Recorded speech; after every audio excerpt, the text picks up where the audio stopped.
Spray rating test করবো আমরা। Spray rating test আমাদের এটা ফেব্রিক এটা যদি আমব্রেলার হইতো তাহলে আরো ভালো হইতো আর কি।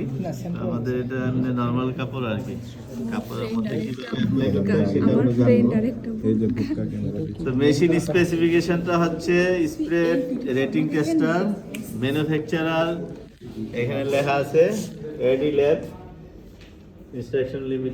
ইনস্ট্রুমেন্ট লিমিটেড, ম্যানুফ্যাকচারার আর কান্ট্রি অফ অরিজিন হয়েছে চায়না। আমাদের এই মেশিনে টেস্ট করতে গেলে স্যাম্পল সাইজ হবে 18x18 centimetre square sample size. আমাদের স্যাম্পলটাকে আমরা 18x18 স্কেল ধরে স্কোয়ার করে কেটে নিব, সেন্টিমিটার 18 সেন্টিমিটার বা 180 millimetre, 180 millimetre into 180 millimetre square করে স্যাম্পলটাকে কাটবো। আর সেন্টিমিটারে যদি আমরা করি তাহলে 18x18 সেন্টিমিটার। তারপরে আমাদের স্যাম্পল প্রিপারেশনটা আমরা দেখলাম, এভাবে স্যাম্পল প্রিপারেশন করে নিব, স্যাম্পলটা কেটে নিব। তারপরে আমরা যদি খেয়াল করি আমাদের একটা ফ্রেম আছে, মেটাল ফ্রেম আছে, ফ্রেমের মধ্যে এই স্যাম্পলটাকে আমরা গ্রিপ করাবো। গ্রিপ করানোর জন্য দুইটা পার্ট আছে এখানে।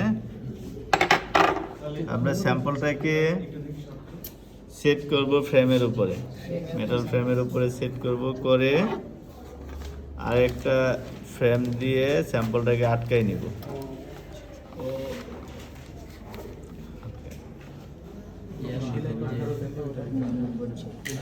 আটকানোর পরে আমার যে স্যাম্পলের ইয়াটা হবে, যে অংশটুকুতে অ্যাপ্রোচ হচ্ছে পানির যে ইয়াটা আছে গ্রিপিং পজিশনটা, সেটা হচ্ছে 155 মিলিমিটার বা 15.5 সেন্টিমিটার, 155 মিলিমিটার ডায়া।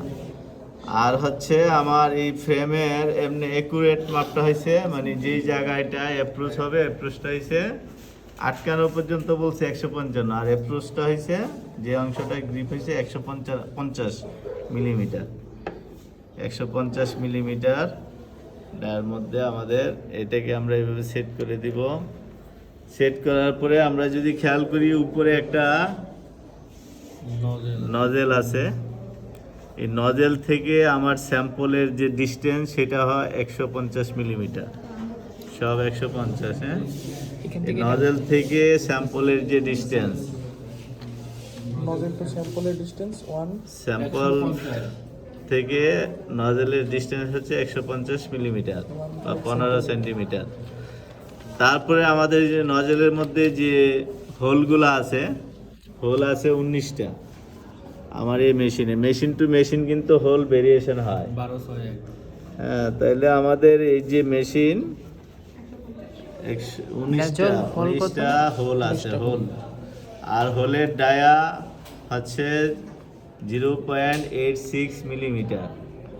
হোল নজেলের যে হোলগুলো আছে 19টা হোল, এই হোলের এক একটা ডায়া হচ্ছে 0.86 মিলিমিটার।